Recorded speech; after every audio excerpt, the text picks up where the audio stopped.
હવે થોડી વારમાં શરૂ થશે આ દેશનો સૌથી મોટો કેસ આપકી અદાલત રજત શર્મા સાથે.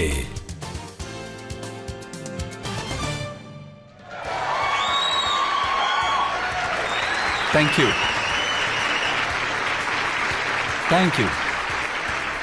તો આવો હવે આપણે શરૂ કરીએ આપકી અદાલતમાં આજનો કેસ.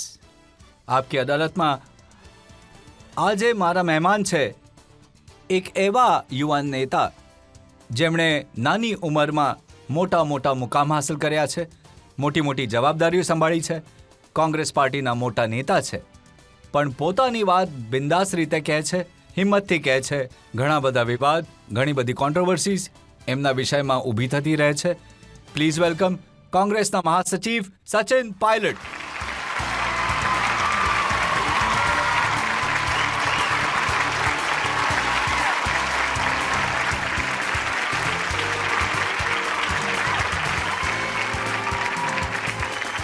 અને આપકી અદાલતમાં આજે આપણા જજ છે ઘણા પ્રખ્યાત પત્રકાર જે રાજસ્થાનની રાજનીતિને બહુ સારી રીતે સમજે છે, સચિનને બહુ સારી રીતે ઓળખે છે. Please welcome Sanjeev Srivastava.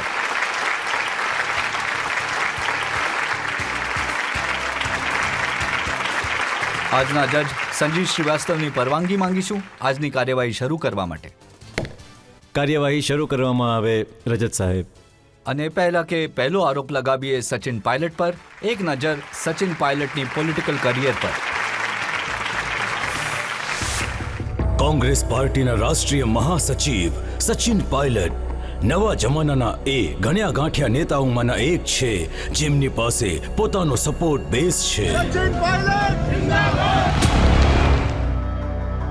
સચિન પાયલટ રાજસ્થાનમાં પ્રદેશ અધ્યક્ષ તરીકે 7 વર્ષ કામ કર્યું હતું અને રાજસ્થાનમાં પોતાની પાર્ટીના લોંગેસ્ટ સર્વિંગ સ્ટેટ પ્રેસિડેન્ટ રહ્યા. સચિન પાયલટના નેતૃત્વમાં 2018માં કોંગ્રેસે વિધાનસભાની ચૂંટણીમાં જીત મેળવી હતી. સચિન પાયલટ મુખ્યમંત્રી બનતા રહી ગયા હતા. કોંગ્રેસે એમને ડેપ્યુટી ચીફ મિનિસ્ટર બનાવ્યા. પછી મુખ્યમંત્રી અશોક ગેહલોત સાથે અણબનાવ પછી સચિન પાયલટે મંત્રી પદ છોડી દીધું. આ વખતની વિધાનસભાની ચૂંટણીમાં સચિન પાયલટ પોતાની ચૂંટણી તો જીત્યા પણ કોંગ્રેસની હાર થઈ. સચિન પાયલટ હવે કોંગ્રેસ સંગઠનમાં મહાસચિવ છે અને એમની પાસે છત્તીસગઢની જવાબદારી છે. સચિન પાયલટ ફક્ત 26 વર્ષની ઉંમરમાં લોકસભાના મેમ્બર ચૂંટાઈ આવ્યા હતા. ડોક્ટર મનમોહન સિંહની સરકારમાં સચિન પાયલટ પાસે કોર્પોરેટ અફેર્સ મિનિસ્ટ્રીનો ઇન્ડિપેન્ડન્ટ ચાર્જ હતો. એ કમ્યુનિકેશન અને ઇન્ફોર્મેશન ટેકનોલોજીના મિનિસ્ટર ઓફ સ્ટેટ પણ રહ્યા છે. સચિન પાયલટને વર્લ્ડ ઇકોનોમી ફોરમમાં યુથ ગ્લોબલ લીડર તરીકે રિકોગ્નાઇઝ કરવામાં આવ્યા હતા. સચિન પાયલટની હજી પણ એક ઓળખાણ છે. ટેરિટોરિયલ આર્મીમાં રેગ્યુલર ઓફિસર કમિશન થવાવાળા પહેલા યુનિયન મિનિસ્ટર તરીકે સચિન પાયલટ હવે ટેરિટોરિયલ આર્મીના 124 શીખ રેજિમેન્ટમાં કેપ્ટનની રેન્ક ઉપર છે. Wharton School of the University પેનિસિલ્વેનિયામાંથી MBA સચિન પાયલટ આપકી અદાલતમાં પોતાની પેરવી પોતે કરશે. તો આવો હવે શરૂ કરીએ આજનો કેસ આપકી અદાલતમાં. પહેલો આરોપ સચિન પાયલટ પર. આપકી અદાલતમાં કોંગ્રેસ લીડર સચિન પાયલટ પર આરોપ છે કે એ રાજનીતિ રમતમાં મિસફિટ છે. સચિન, તમારા પિતા રાજેશ પાયલટે તમને જે મેનેજમેન્ટ ઇન્સ્ટિટ્યૂટમાં મોકલ્યા હતા અમેરિકામાં ભણવા માટે, એમાંથી જે લોકો નીકળ્યા હતા એનું લિસ્ટ હું જોઈ રહ્યો હતો. એલન મસ્ક, વોરન બફે, સુંદર પિચાઈ, આ બધા એ લોકો છે જેઓ કરોડો અબજો ડોલર કમાયા અને તમે એ રસ્તે જવાને બદલે રાજનીતિમાં આવી ગયા. આ દેશમાં જો શિક્ષિત લોકો, અમુક પ્રિન્સિપલ કન્વિક્શનને માનવાવાળા લોકો અને સારી ક્વોલિફિકેશનવાળા લોકો જો રાજનીતિમાં આવે પછી એ ગમે તે પાર્ટીમાં હોય તો એ દેશ માટે સારો સંકેત છે. હવે કોણ ઈચ્છે કે ઓછું ભણેલા લોકો આ દેશનું નેતૃત્વ કરે, આ દેશમાં કાયદા બનાવે, સારું બેકગ્રાઉન્ડ, સારું ભણતર અને ક્વોલિટી એજ્યુકેશન હું માનું છું કે દરેક ક્ષેત્રમાં જરૂરી છે, પણ પોલિટિક્સમાં વધારે ઇમ્પોર્ટન્ટ છે. એટલે મને તો લાગે છે તમારે ખુશ થવું જોઈએ કે એલન મસ્ક અને ફલાણા ઢીકણા લોકો કરોડો રૂપિયા કમાય છે અને અને એ ઇન્સ્ટિટ્યૂટમાંથી જે ભણતર મેં પ્રાપ્ત કર્યું છે, ક્યાંક ને ક્યાંક ક્યારેક ને ક્યારેક જ્યારે હું રાજનીતિમાં હોઉં કે સદનની અંદર હોઉં, પાર્લામેન્ટમાં, વિધાનસભામાં, સરકારમાં કાયદા બનાવવા છે, લેજિસ્લેશન બનાવવા છે, ડિબેટ કરવાની છે, દુનિયાના લોકો સાથે વાત કરવી હોય, તો સારો ભણેલો ગણેલો માણસ જાય તો બધાને સારું લાગે કે ભાઈ અમારા દેશમાં કોઈ સારા પણ આ ભણેલા ગણેલા સારા લોકો છે. ભણેલ ગણેલ વ્યક્તિને સ્ટ્રગલ નથી કરવી પડી, ધક્કા નથી ખાવા પડ્યા, પેરાશૂટમાંથી ઉતરી સીધા પાર્લામેન્ટમાં પહોંચ્યા. હવે એવું છે કે આ વાત સાચી છે કે તમે કહ્યું કે બહુ નાની ઉંમરમાં મારી પાર્ટીએ મને મોકો આપ્યો, પણ જે 25 લાખ લોકોના ક્ષેત્રમાંથી અમે ચૂંટાઈને આવીએ છીએ એમના વિવેકને આપણે સલામ કરવી જોઈએ. એમણે પણ સારો ભણેલો ગણેલો માણસ ચૂંટીને મોકલ્યો. પહેલી વાત. બીજી વાત હું કારણ કે મારા સ્વર્ગીય પિતાજી રાજનીતિમાં હતા તો એનો લાભ મને મળ્યો, કારણ કે પહેલી વાર ચૂંટણી લડવા ગયો ત્યારે લોકો ઓળખતા હતા. પણ 5 વર્ષ પછી જ્યારે હું પાછો ગયો કે ત્રીજી વખત જ્યારે ચૂંટણી લડી કે પછી ચોથી વખત લડ્યો તો લોકોએ મારું રિપોર્ટ કાર્ડ જોયું કે ભાઈ તમે શું કર્યું છે, તમે કોના છોકરા, ભત્રીજા, પૌત્ર છો એ અલગ વાત છે, પણ તમે પોતે શું કર્યું છે. તો જે સેકન્ડ, થર્ડ કે ફોર્થ ચૂંટણી લડતો હોય અને જીતી જાય તો એ પોતાની કાબિલિયત ઉપર જીતે છે. એવું નથી કે તમે સંબંધો કાઢીને 3 કે 4 વખત ચૂંટણી જીતી શકો. પહેલી વખત તમને મદદ મળે છે દરવાજામાં ઘૂસવા માટે. પણ એની બીજી બાજુ એ છે રજતજી કે લોકો તમને ઓળખે છે એટલે તમને તમારા નામને ઓળખે છે. તમે તમારા પરફોર્મન્સને જજ કરો છો કે કમસે કમ તમારે તમારા પપ્પા, દાદા, નાના જેટલું તો કરવાનું જ છે કે એનાથી સારું કરવાનું છે. તો એક બર્ડન રહે છે, પ્રેશર રહે છે, જેને હું સારું માનું છું. પણ અલ્ટિમેટલી જનતા જનાર્દન છે. પબ્લિક ચૂંટણી જીતે છે અને બહુ લાંબુ લિસ્ટ છે. જે લોકો રાજનીતિ પરિવારમાંથી આવે છે પણ એમની દાળ નથી ગળતી, કારણ કે પબ્લિક જે જજ છે એનો જ્યારે વોટ પડે છે એ વિવેકથી નાખે છે. એનું સન્માન આપણે કરવું જોઈએ. પહેલી વખત જ્યારે તમારે ભાષણ આપવું પડ્યું, મેં સાંભળ્યું કે તમારા હાથ પગ ધ્રુજતા હતા. અત્યારે પણ ધ્રુજે છે જ્યારે તમારી સામે બેસીને વિચારું છું કે ખબર નહીં શું પૂછી લેશો. ના, પણ જ્યારે મેં મારું પહેલું ભાષણ આપ્યું હતું, બાય ચાન્સ મારે આપવું પડ્યું હતું. મારા મધર ચૂંટણી લડી રહ્યા હતા. બહુ નાનો હતો, લગભગ 12 કે 13 વર્ષનો હતો. ત્યારે અચાનક મને ગામના સરપંચે કહ્યું કે એમના દીકરા પણ બેઠા છે જે આવીને ભાષણ આપશે. તો હું એટલો ગભરાઈ ગયો રજતજી ભાષણ આપતા. હું 1.5 કે 2 મિનિટ બોલ્યો હોઈશ. મને લાગ્યું ઘણા કલાકો થઈ ગયા, જલ્દી આ ભાષણ પૂરું થાય અને હું ત્યાંથી ભાગી જાઉં. એ બહુ જ એક એવો અનુભવ છે જે મને હંમેશા યાદ રહેશે. તમારા પિતા રાજેશ પાયલટ મલ્ટી ડાયમેન્શનલ હતા. તેઓ કાશ્મીરની રાજનીતિમાં પણ એટલો જ ઇન્ટરેસ્ટ લેતા હતા જેટલો પંજાબના ટેરરિઝમમાં, જેટલો નોર્થ ઇસ્ટમાં, અને દરેક જગ્યાએ દરેક પાર્ટીમાં એમના મિત્રો હતા. અને એમની મહત્વાકાંક્ષા હતી વડાપ્રધાન બનવાની. તો તમારા પણ કોઈ આવા સપના છે, મહત્વાકાંક્ષાઓ છે? જુઓ, રાજનીતિમાં પદ અને પોસ્ટ તમારા કામ અને મહેનતથી મળે છે, પણ ક્યારે કોને કઈ જવાબદારી મળશે એ અમારા હાથમાં નથી. કર્મ કરવું અમારા હાથમાં છે. અને મને રાજનીતિમાં લગભગ 23-24 વર્ષ થઈ ગયા, પણ મને મહેનત કરવાનો શોખ છે અને મને સફળતા હાંસલ કરવાનો શોખ છે. મને મન થાય કે કોઈ કામ કરું તો દિલથી કરું, મહેનતથી કરું અને સફળતા પ્રાપ્ત કરું. પણ સફળતા મુદ્દાની હોવી જોઈએ. વ્યક્તિગત મહત્વાકાંક્ષાઓને પૂરી કરવા માટે જો તમે મહેનત કરો તો બહુ વધારે લાંબા સમય સુધી લાભદાયક નથી રહેતી. મારી અત્યારે તો એ જ એમ્બિશન છે કે હું મારી પાર્ટી માટે કામ કરું, અને આજે અમારી પાર્ટીને મહેનત કરવાની બહુ જ જરૂર છે, ચૂંટણીઓ જીતવાની. તો એ દિશામાં હું ફોકસ કરી રહ્યો છું. આ વાત તમે સાચી કરી કે પાર્ટીને જરૂર તો બહુ છે મહેનત કરવાની. જનતા તમને સવાલ પૂછવા માંગે છે, એકાદ બે સવાલ આપણે લઈ શકીએ. રામ મંદિરમાં રામલલ્લાની પ્રાણ પ્રતિષ્ઠા થઈ ચૂકી છે. તમે રામલલ્લાના દર્શન માટે અયોધ્યા ક્યારે જશો? જ્યારે મારું મન થશે ત્યારે હું જઈશ, અને ઘણી વખત જઈશ. પણ મને નથી લાગતું કે એ મંદિર માટે આપણને કોણ આમંત્રણ આપે છે, કોણ નથી આપતું, અને ક્યારે જવું કે ન જવું એ બીજું કોઈ મને કહી શકે છે. કારણ કે મારો ધર્મ, મારી પૂજા, મારા પાઠ, મારી આસ્થા મારો વ્યક્તિગત વિષય છે. હું કયા મંદિરમાં ક્યારે જઈશ એ નિર્ણય મારો છે.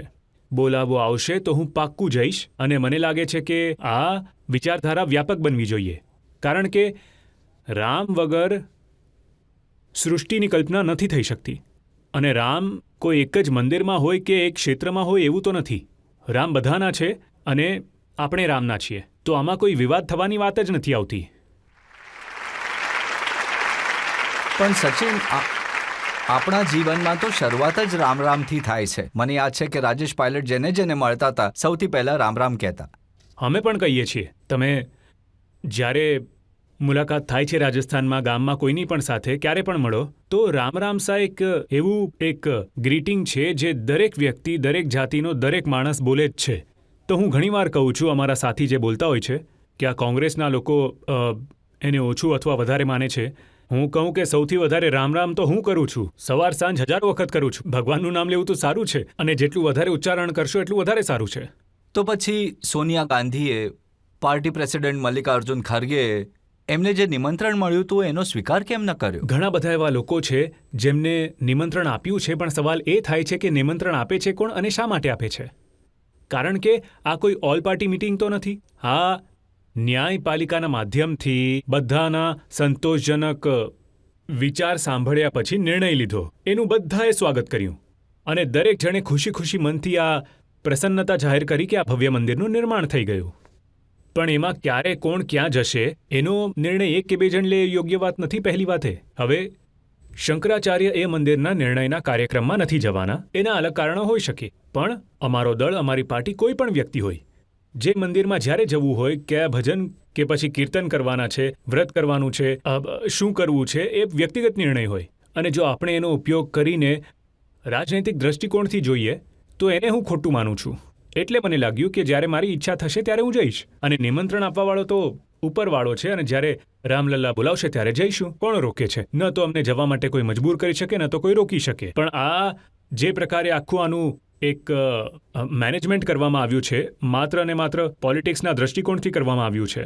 તો તમામ એવા નેતાઓને બોલાવવામાં આવ્યા છે. મને તો ઇન્વાઇટ નથી કર્યો, કે ન તો મને એની જરૂર છે. મને જ્યારે ઈચ્છા થશે ત્યારે હું જઈશ, અને ડંકાની ચોટ ઉપર જઈશ. ત્યાં જતાં મને કોણ રોકશે? કોંગ્રેસના ઘણા બધા એવા નેતા છે, પ્રમોદ કૃષ્ણન છે, એ લોકો ત્યાં ગયા અને એમનું કહેવું છે કે કોંગ્રેસ પાર્ટીની લીડરશિપે આ નિમંત્રણનો અસ્વીકાર કરીને સારું નથી કર્યું, ભગવાન રામનો જુઓ, અપમાન આમાં કર્યું. હંમેશા બે મત હોય છે. કોઈ આને સારું કહેશે, કોઈ ખરાબ. પણ મેં જેમ કહ્યું એમ અમારી પાર્ટીમાં એવું નથી કે કંઈક અમારી જે પ્રતિસ્પર્ધા કરનારી પોલિટિકલ પાર્ટી છે એ લોકો એવું પોર્ટ્રે કરવા માંગે છે કે આ એ નિર્ણયથી ખુશ નથી, કે એમાં સંકોચ કરે છે. એવું નથી ભાઈ. આપણે બધા જે ધર્મને માનીએ છીએ, ગમે તે ધર્મ હોય તે, એ આપણો વ્યક્તિગત આપણા ઘર અને હૃદયની વાત છે કે કોણ શું કરે છે. પણ ઇન્વિટેશન મને લાગ્યું કે જે હતું એ જે પ્રકારે પ્રસ્તુત કરવામાં આવ્યું હતું, ફક્ત કોંગ્રેસને નહીં પણ તમામ દળોને ઇન્વાઇટ કરવામાં આવેલા. ઘણા ઓછા લોકો ગયા હતા, કારણ કે એમાં ક્યાંક ને ક્યાંક લોકોને રાજનીતિ દેખાતી હતી, એટલે એમણે ના પાડી હતી. હવે તમે મને કહો કે એમાં સુપરસ્ટાર રજનીકાંત ગયા, એમાં અમિતાભ બચ્ચન ગયા, આલિયા ભટ્ટ ગઈ, કટરીના કૈફ ગઈ. આ રાજનીતિ હતી? એ લોકો તો જુઓ, એમાં એવું છે કે એમની પણ જે 1,28,00,000 લોકો નથી ગયા, સોરી 128 કરોડ લોકો નથી ગયા, એટલે શું એ બધા નાસ્તિક છે? પણ સર, હું પૂછવા માંગુ છું, આટલા બધા લોકો બેઠા છે, તમારામાંથી કોઈને જવાનું નિમંત્રણ મળ્યું? મને પણ નથી મળ્યું. પણ આલિયા ભટ્ટ અને રણબીર કપૂરને આવ્યું. એવું તો નથી કે એ લોકો આપણાથી વધારે અને બહુ કંગના મોટા. રાણાવતને પણ મળ્યું. એમને પણ મળ્યું છે. તો હવે ના મને કહેવા દો, આ લિસ્ટ જે છે કોણ બનાવે છે ભાઈ? આ જે લોકો બેઠા છે એ લોકો નિમંત્રણને લાયક નથી. તો પછી આ જે પક્ષપાત થાય છે એ શા માટે થાય છે? કે ભાઈ, કાં તો તમે ઇન્ડસ્ટ્રીયલિસ્ટ છો, કે એક્ટર છો, અથવા પ્રસિદ્ધ વ્યક્તિ છો, તો જ તમે રામ ભક્ત હોઈ શકો છો. એમાં બે વાત છે સચિન. એક શું? તો 4,500 સાધુ સંતોને, અને બીજું અલગ અલગ ક્ષેત્રોમાં જે લોકોએ ઉપલબ્ધિ પ્રાપ્ત કરી એમને. કારણ કે પ્રાણ પ્રતિષ્ઠાનો કાર્યક્રમ હતો, એના પછી તો તમે જુઓ છો આજે જે રિપોર્ટ આવ્યા છે, રોજ 2 લાખ 3 લાખ લોકો જઈ રહ્યા છે. રજતજી, માત્ર એ જ મંદિરમાં નહીં, હજારો મંદિર છે. વૈષ્ણવ દેવી છે, તિરુપતિ છે, લાખો લોકો જાય છે. પણ ત્યાં નિમંત્રણ કોણ આપે છે? જ્યારે ઈચ્છા થાય ત્યારે જાઓ. આટલા લોકો બેઠા છે, હું બેઠો છું, અમને નિમંત્રણ નથી આવ્યું. મને લાગે છે તમને આવ્યું હશે, એટલે જ તમે બોલી રહ્યા છો. તો મારું ફક્ત એટલું જ કહેવું છે કે આ લોકો જે બેસીને ટીક કરે છે ને, હા ના, આને ખોટું માનું છું. અચ્છા, હવે એ કહો કે રાહુલજી જશે કે નહીં? કેમ નહીં જાય? પાક્કું જશે. ઈચ્છા થશે ત્યારે જશે. કોણ રોકે છે? પણ એવું બતાવીને જવું, કેમેરાવાળાને પેલા ફોન કરી દો, આ જે છે થોડું વધારે થઈ રહ્યું છે. જુઓ, એવું નથી કે દેખાડો કર્યા વગર જાય છે. રાહુલજી મંદિરોમાં કેવી રીતે જાય છે એના ફોટો હું તમને બતાવી શકું છું. જો અચ્છા, આ કહેવું બહુ સહેલું છે કે રજતજી, દેખાડ્યા વગર ના, ક્યાંક ના, જાય ના. છે. હું એમણે કહું છું. પણ આવી હું વાતો કહું છું કરી શા છે. માટે? હું જ્યારે ના. જ્યાં જાઉં છું ત્યાં ચૂપચાપ જાઉં છું. આ મારી વ્યક્તિગત આસ્થાનો તમે પ્રશ્ન છે. તો વ્યક્તિગત કહો છો બરાબર, પણ એક ધારણા બની ગઈ છે કે એ ન જાય તો ગાળો ખાય, એ જાય તો પણ ગાળો ખાય. તમે પેલા નક્કી કરી લો કે શું કરવા માંગો છો. એમણે હાલત જ એવી બનાવી નાખી કે કોઈ શું કરી એવું શકે. નથી. પણ આપણે જોઈએ કે જો આ કેવું બહુ સહેલું છે કે મારી વ્યક્તિગત આસ્થાનો પ્રશ્ન છે, જ્યારે જાઉં ત્યારે કોઈને બતાવતો નથી, પણ કેવી રીતે બતાવે છે એ જુઓ.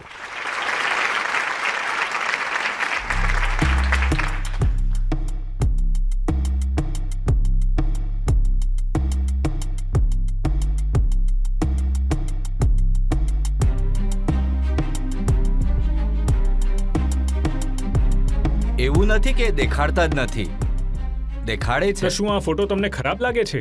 બહુ સારા ફોટો છે. તો એટલે જ તો હું કહું છું કે આ સારી વાત છે, તો એમાં ખરાબ કહેવા જેવું શું છે? જ્યારે રાજનીતિની વાત આવે તો ગાંધીજી તો દેશના સૌથી મોટા મહાત્મા હતા, નેતા હતા. એમનો દરેક સમારંભ રઘુપતિ રાઘવ રાજારામથી શરૂ થતો. એ રામ રામ કહેતા હતા. એમના તો અંતિમ શબ્દ પણ હે રામ હતા. મહાત્મા ગાંધીની વાત તમે કરો છો અને તમારી વાત સાચી છે. એમનો જે દરેક કાર્યક્રમ થતો હતો એ રઘુપતિ રાઘવ રાજારામ બોલતા હતા. પણ પૂરી વાત કરો, આ દુનિયામાં એમનાથી મોટા કોઈ ધર્મનિરપેક્ષ વ્યક્તિ હતા જ નહીં. ઈશ્વર અલ્લાહ તેરો નામ કહેતા હતા કે નહોતા કહેતા? તમે એને એન્ડેટ કરી નાખો છો, એ બોલવા નથી માંગતા. એટલા માટે કારણ આજના ટાઈમમાં સૂટ નથી કરતું. પણ આ દેશ બધાનો છે અને લોકોને એ લાગવું જોઈએ. કોઈ ધર્મ, કોઈ જાતિ કે કોઈ બિરાદરી. અને આ દેશમાં એટલી બધી ખીણો બની ગઈ છે, ગરીબ પૈસાદારની, ગામ શહેરની. તો મને એવું લાગે છે કે આપણે બધાએ, ઇન્ક્લુડિંગ તમારા જેવા પ્રસિદ્ધ પત્રકારે, એવી ઈચ્છા કરવી જોઈએ કે 130 કરોડના આ દેશને કેવી રીતે આપણે સાથે જોડીને રાખીએ. અમને વેચવાવાળા અંદર આ દેશમાં જાતિ, ધર્મ, ભાષા, ગોત્ર, રહેણીકરણી, ખાણીપીણી એટલી બધી વિવિધતાઓ છે. આપણે આમ પણ વેચાયેલા છે. એમાં હજી તમે આગમાં ઘી નાખશો તો હજી ખીણ પહોળી થશે. અમે તો ઈચ્છીએ છીએ કે લોકોને જોડવાવાળા નેતા હોય, જોડવાવાળા પત્રકાર હોય, એવા લોકો હોય જે લોકોને સાથે લઈને ચાલી શકે. આ દેશની સૌથી મોટી તાકાત એ છે કે આપણી એટલી અલગ અલગ ભાષાઓ છે, કેટલી અલગ અલગ વિચારધારાઓ છે, પણ છતાંય આપણે બધા ભારતીય છીએ. આપણે બધા દેશને પોતાનો માનીએ છીએ. અને જો કોઈ એક માણસને પણ લાગતું હોય કે અમને પાછળ રખાય છે, કે અમારી સાથે પક્ષપાત થાય છે, કે ભેદભાવ થઈ રહ્યો છે, કે જુલમ થઈ રહ્યો છે, તો એ આપણા બધાની જવાબદારી છે. એક દળ, કોઈ એક નેતા, એક પાર્ટીની નથી. આ બધું આપણે મળીને કોન્ટ્રીબ્યુટ કરીશું તો જ આ દેશનું નિર્માણ કરી શકીશું, જેથી દુનિયામાં નંબર 1 બની શકીએ. એવું ના બની શકે કે આપણે એક સેક્શનને કહીએ કે તું પાછળ જા, તું આગળ રહે. આટલો મોટો દેશ છે રજતજી, એમાં પાર્ટીઓ આવી છે, જતી પણ રહેશે, સરકારો બની છે, બગડી જશે, પણ આ દેશ, આ કન્ટ્રી, દેશની જનતા બધાથી સર્વોપરી છે. આ વાત આપણે બધાએ યાદ સચિન, રાખવી તમારી જોઈએ. પાર્ટીમાં જે લોકો છે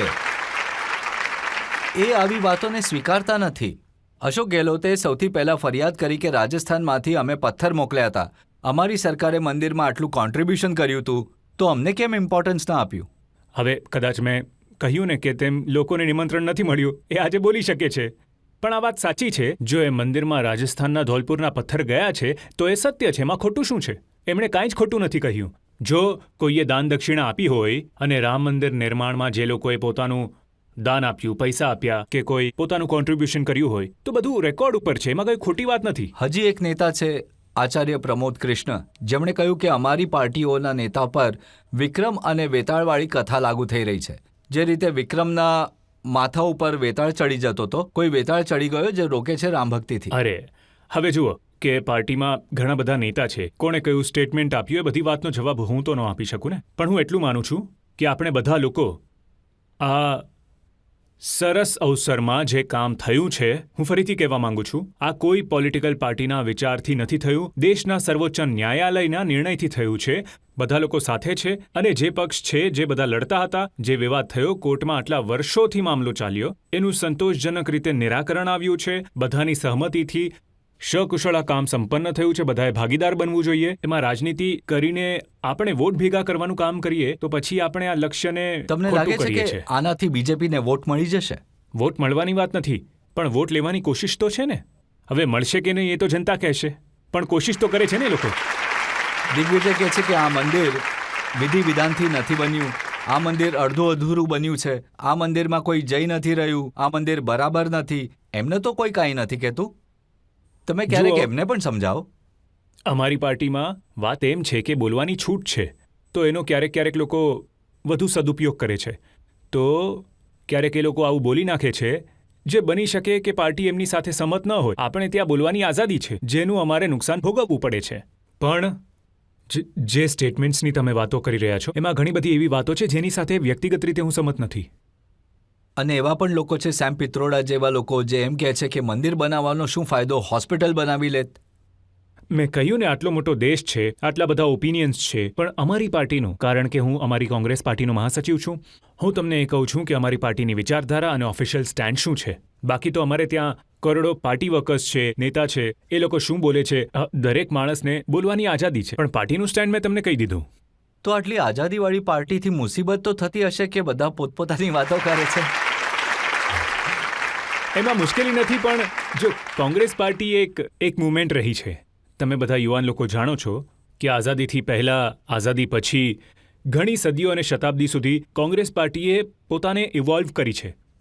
ગરીબી હટાઓથી માંડીને રાજીવજીનો સમય આવ્યો, મનમોહનસિંહજીની સરકાર બની, નરસિમ્હા રાવ, તો અમે પોતાની જાતને બદલી છે, એ પણ સમયની સાથે સાથે. પણ આજે બોલવાની વાત છે, એ વાતને હું માનું છું કે કોંગ્રેસમાં ક્યારેક ક્યારેક એવી વાતો નેતાઓના મોઢેથી આવી જાય છે, અને જો એ લોકો કંઈ બોલીને ચૂપ પણ થઈ જાય તો અમુક એવા મીડિયામાં એવો કરંટ છે કે એને ઉછાળીને દુનિયામાં બતાવવાનો પણ એક શોખ છે. અને ભાજપાનો કોઈ માણસ જો ખોટી વાત કહી દે, હિંમત છે કોઈની જે બતાવી દે, એ નહીં, એ મોટામાં મોટો માણસ ભલે ભૂલ કરે, કોઈ એવી વાત કહી દે તો એ એવી રીતે ગાયબ થઈ જાય જાણે કહેવામાં જ નહોતી આવી. તો જો કે આ બધી તમારી આ સમયની વાતો છે. ગેરસમજણ જરૂર દૂર કરવા માંગુ છું. આ વાત મનમાંથી તમે કાઢી નાખો કે મીડિયામાં કોંગ્રેસને નથી બતાવવામાં આવતી અને મીડિયા કોઈના ડરથી કોઈને નથી બતાવતું, એવું નથી. એની બી આ ચર્ચા હું ચાલ્યા આ કરશે. વાત એટલે કહું છું કારણ કે મને ખબર છે કે અહીંયા બોલીશ તો દેખાડી શકાય છે, બીજે ક્યાંય બોલીશ તો એ લોકો દેખાડશે પણ નહીં. અહીં કમસે કમ આ લોકો દેખાડશે તો ખરી. જુઓ, એટલા માટે કોંગ્રેસની બોલ્યો. વાત દેખાડવાની છે એનો સૌથી મોટો પુરાવો એ છે કે સચિન પાયલટ અહીંયા બેઠા છે. કોંગ્રેસ પાર્ટી તરફથી હું કહેવા માંગુ છું કે કોંગ્રેસ પાર્ટીની અંદર ઘણી બધી ખામીઓ છે. એમણે મસ્જિદનું તાળું ખોલાવ્યું ક્રેડિટ મેળવવા માટે, પણ આજે ક્રેડિટ બીજેપી લઈ જઈ રહી છે. આવું શા માટે છે? જુઓ, આનો બહુ લાંબો ઇતિહાસ છે. એના પછી ઘણું બધું થયું, કોર્ટના નિર્ણયો આવ્યા. હવે જ્યાં સુધી વાત ક્રેડિટ લેવાની છે એની બધાને છૂટ છે, પણ મને લાગે છે આપણે આ બધી વાતોને છોડી દઈએ. વિવાદોને, હિન્દુ મુસલમાનને, મંદિર મસ્જિદની વાત છોડીને હવે કોર્ટનો જે નિર્ણય આવ્યો છે એક ભવ્ય મંદિર બની ગયું છે. બધાની આસ્થાઓ જોડાઈ છે. એક સારા માહોલમાં એને એક્સેપ્ટ કરીને આગળ વધવું જોઈએ. જૂની વાતોને કહીને કોણે શું કર્યું કે નથી કર્યું એનાથી કોઈને કંઈ લાભ નથી થવાનો. એ વાતોને ભૂલીને આપણે ના, આગળ એટલા વધવું માટે જોઈએ. આમ કે છે સચિન, કારણ કે કોંગ્રેસના મોટા મોટા નેતા જેમાં કમલનાથ જેવા લોકો છે, દિગ્વિજયસિંહ જેવા લોકો છે, જે વારે ઘડીએ કહે છે કે તાળું તો અમે ખોલાવ્યું હતું, શિલાન્યાસ તો કોંગ્રેસના સમયમાં થયો હતો, અને એમની વાત સાચી છે, ક્રેડિટ તો બીજેપી લઈ ગઈ. નહીં, જો એમાં ઘણી બધી વાતો વચમાં થઈ પણ ખરી. એની પહેલા શું ઘટનાક્રમ થયેલો હું એમાં નથી જવા માંગતો, પણ હું માનું છું કે કોઈ પણ વ્યક્તિએ હવે આ મુકામથી આગળ જોવું પડશે કે હવે આ દેશ અને સમાજ ક્યાં વધી રહ્યો છે. કોણે શું કર્યું નથી કર્યું એ દલીલમાં પડીશું તો આપણે પાછળની તરફ જોઈશું. આપણે આગળ જવાનું છે. તો એક બ્રેક લઈશું અને બ્રેક પછી આપકી અદાલતમાં સચિન પાયલટ ઉપર આરોપ અને સવાલોનો વધુ એક દોર. ભગવંત માન ચીફ મિનિસ્ટર છે, એ કહે છે કે એક હતી કોંગ્રેસ અને કોંગ્રેસના એક નેતા જવાબ આપે છે એક હતો જોકર. તમે ક્યારેય રાહુલ ગાંધી, પ્રિયંકા ગાંધી સાથે આ વિશે વાત કરી છે? તમે આ વાતની કેટલી ખણખોદ કરવાના છો એ મને કહી દો. તમારી વાત માની લઉં છું, વધારે ખણખોદ નહીં કરું. આટલી ખણખોદ કર્યા પછી કહો છો. Welcome back. આપકી અદાલતમાં આજે આપણા મહેમાન છે કોંગ્રેસના મહાસચિવ સચિન પાયલટ. આપકી અદાલતમાં આગલો આરોપ. આપકી અદાલતમાં કોંગ્રેસ લીડર સચિન પાયલટ પર આરોપ છે કે એમની પાર્ટીમાં કન્ફ્યુઝન છે. સચિન, તમે પાર્ટીના મહાસચિવ છો. ઘણા બધા લોકો આજકાલ એ કહે છે કે દેશમાં ચૂંટણી થવાની છે, 100 દિવસો બચ્યા છે અને તમારી પાર્ટીની પૂરી તાકાત ન્યાય યાત્રા કાઢવામાં લાગેલી છે. ચૂંટણીની ચિંતા નથી?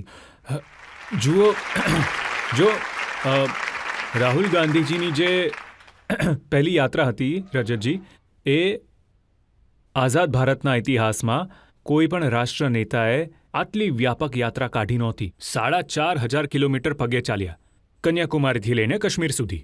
અને યાત્રાનો જે રિસ્પોન્સ મેં જોયો એ અભૂતપૂર્વ હતો.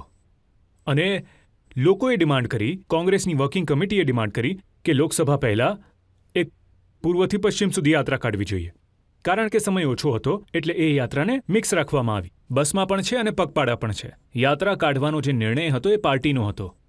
અને આમ તો આ વોટ ભેગા કરવાની યાત્રા નથી, પોલિટિકલ એંગલથી નથી, પણ એ યાત્રામાં જે સંદેશ હતો, જે આજે પણ છે, એ છે કે જે લોકો પોતાની જાતને ઉપેક્ષિત અનુભવે છે, જેમનો અવાજ નથી સંભળાતો. આ યાત્રા નીકળી. રજતજી, તમે જાણો છો ઇમ્ફાલથી, મણિપુરમાંથી. મણિપુરની હાલતથી આપણે બધા વાકેફ છીએ. ત્યાં બહુ વ્યાપક હિંસા થઈ હતી, વાયલન્સ થયું, મર્ડર, બળાત્કાર, એટલે કે ત્યાં સ્થિતિ બહુ ખરાબ હતી. તો એ લોકોની વાતો સાંભળવા માટે, મલમ લગાડવા માટે, અને વાત ન્યાયની હોય તો પછી એ સ્ત્રી હોય કે યુવાન હોય કે ખેડૂત હોય, એમને ન્યાય મળવો જોઈએ શાસનથી. અને વિપક્ષમાં રહીને આવી માગણી કરવી કોઈ ખોટી વાત નથી. હવે ચૂંટણી જ્યારે થશે ત્યારે ઉનાળો હશે. જો જાન્યુઆરીથી માર્ચ સુધી 50-60 દિવસો સુધી રાહુલ ગાંધી અને બધા નીકળી રહ્યા હોય આ મુદ્દાઓને લઈને રેખાંકિત કરવા, સરકારનું ધ્યાન આકર્ષિત કરવા, તો હું આ વાતને ખોટી નથી માનતો. અને આ ત્યારે થઈ રહ્યું છે જ્યારે પૂરી પાર્ટીએ કહ્યું કે પહેલાની યાત્રા એ બહુ સફળ રહી, કે લોકોમાં એક ઉત્સાહ પેદા થયો. અને એ વાત ઠીક છે કે અમે કર્ણાટકમાં જીત્યા, મધ્યપ્રદેશ હારી ગયા. હાર જીત તો ચાલતી રહે છે, પણ પોલિટિક્સમાં કેટલાક પ્રિન્સિપલ હોય છે, અમુક મુદ્દાઓ હોય છે. એ જ મુદ્દાઓને આપણે આગળ લઈને ચાલીશું તો એમાં પાર્ટીને પણ ફાયદો થશે, પણ દેશને પણ ફાયદો જુઓ, થશે. આવા સમયે જ્યારે તમે ઘણી બધી વિરોધી પાર્ટીઓ સાથે અલાયન્સ કર્યું છે, જે વખતે સીટ શેરિંગના ડિસ્કશન થઈ રહ્યા છે, જે વખતે એના પર ચર્ચા થાય છે કે પંજાબમાં કોની સાથે અલાયન્સ થશે, કેટલી સીટો હશે, એ વખતે પાર્ટીની લીડરશિપ રાહુલ ગાંધી જે મુખ્ય નિર્ણયો લે છે એ અહીંયા છે ના, નહીં. એવું તો નથી. જુઓ, કોંગ્રેસ પાર્ટીમાં અત્યારે અધ્યક્ષ ખરગે સાહેબ છે, અને ખરગે એ તો સાહેબ બધા જાણે છે કે ખરગે સાહેબ નહીં, કેવા અધ્યક્ષ નહીં. છે. તમે ગમે તે કહો, પણ જે કોંગ્રેસ પ્રેસિડેન્ટ, કોંગ્રેસ અધ્યક્ષ છે, અને અમારી એક કમિટી છે, ઇન્ડિયા અલાયન્સનું એક ગ્રુપ છે, એ બધું કામ ચાલી રહ્યું છે. અને જે સીટ શેરિંગનો ઇશ્યુ છે, પછી અલગ અલગ સ્ટેટ્સમાં હોય, નેતાઓ સાથે વાત હોય, કેમ્પેન બનાવવાનું હોય, આ બધું કામ પેરેલલી ચાલી રહ્યું છે. અને કામ કોઈ અટક્યું નથી કારણ કે ચૂંટણી સામે છે. પણ આ પહેલા યાત્રાનો અનુભવ અનોખો હતો અને ફરીથી રિપીટ કરવાની ઈચ્છા કોંગ્રેસ પાર્ટીની હતી. પણ ઇન્ડિયા અલાયન્સનું સીટ શેરિંગનું, કેમ્પેનનું, સ્ટ્રેટેજાઇઝિંગનું બધા કામ એકસાથે ચાલી અમે રહ્યા એવી છે. વાતો ક્યાં સાંભળીએ અટક્યું છીએ કે ભગવંત માન ચીફ મિનિસ્ટર છે, એ કહે છે કે એક હતી કોંગ્રેસ, અને કોંગ્રેસના એક નેતા જવાબ આપે છે એક હતો જોકર. હવે તેઓ પોતાની પાર્ટીના મુખ્ય પ્રધાન છે, એમણે સ્ટેટમેન્ટ આપ્યું અને કોઈએ કાઉન્ટર કર્યું, તો થોડી ઘણી રાજનીતિમાં ખેંચતાણ ચાલતી રહે છે. એનો હું શું જવાબ આપું? મમતા બેનર્જીએ કહ્યું કે લેફ્ટવાળા સાથે બિલકુલ નહીં બેસે. એમનું કહેવું છે કે કોંગ્રેસ પાર્ટીને આજકાલ લેફ્ટવાળા ચલાવે છે. ના, હું એમની વાત સાથે સહમત નથી. તેઓ બહુ સન્માનનીય નેતા છે, ઘણીવાર બંગાળના મુખ્યપ્રધાન બન્યા છે, અને એમનું એક અલગ બંગાળની અંદર અલગ સ્ટ્રક્ચર છે. પણ ઇન્ડિયા અલાયન્સની અંદર બધા બરાબરના ભાગીદાર છે. બંગાળમાં સીટ શેરિંગ કેવી રીતે થશે એની ચર્ચા અમે કરી રહ્યા છે. પરિણામ બહુ જલ્દી નીકળશે. પણ એનું ઉદ્દેશ્ય એ છે કે ઇન્ડિયા અલાયન્સના જે પાર્ટનર્સ છે, જો તમે એ બધી પાર્ટીના વોટ ભેગા કરો તો 60%થી વધારે વોટ મળ્યા છે. અને જે એનડીએ પાર્ટનર્સ હતા એમને 35%થી ઓછા વોટ મળ્યા હતા. તો ભાજપને ચિંતા એ છે કે જો ઇન્ડિયા અલાયન્સના બધા પાર્ટનર્સ સાથે મળીને લડશે અને જો ચૂંટણી 1-to-1 થઈ ગઈ તો કંઈ પણ થઈ શકે છે.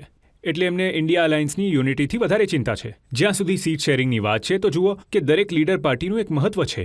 પછી એ બંગાળ હોય, મહારાષ્ટ્ર હોય, બિહાર હોય, પંજાબ હોય, પણ રાષ્ટ્રીય લેવલ પર, પેન ઇન્ડિયા લેવલ પર જો ભાજપને કોઈ પડકાર આપી શકે નેશનલી, તો એ કોંગ્રેસ પાર્ટી છે. અને અમે બધા જાણીએ છીએ કે અમારે કંઈક ગીવ એન્ડ ટેક કરવું પડશે સીટ શેરિંગ માટે, અને અમે એના માટે તૈયાર છીએ. કારણ કે આ ચૂંટણી જીતવી જરૂરી છે. બહુમતી માટે, લોકશાહી માટે, આ દેશ માટે મજબૂત વિપક્ષ રહેશે તો ડેમોક્રેસી થ્રાઇવ કરશે. એટલે ઇન્ડિયા અલાયન્સનું જે અમારું ગઠબંધન થયું છે એ મુદ્દાને લઈને થયું છે, અને બહુ જલ્દી બધી વાતો સેટલ કરીને અમે સીટ શેરિંગ કરી લઈશું.